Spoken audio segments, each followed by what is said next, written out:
өзіме сенімді бола бастағаным сол еді.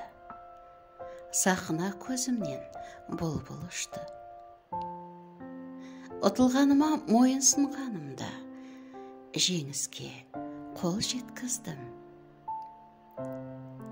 Адамдарға ең зәру сәтімде олар менен теріс айналды.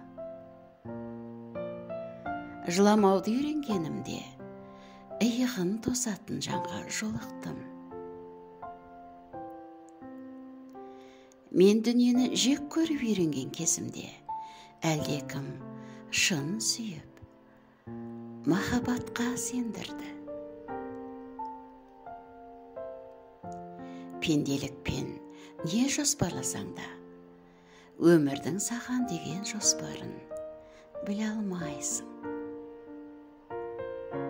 Жетістік сені әлемге танытады, бірақ сәтсіздік саған әлемді таныстырады.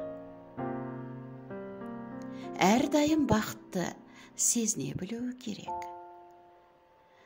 Үміт өшіп, бәрі бітті деген сәтте көктегі Құдай жымиып, қымбаттым, бұл бар болғаны кезекті бұрылыс.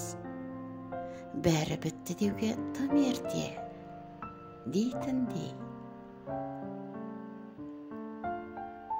Авторы София Лорен.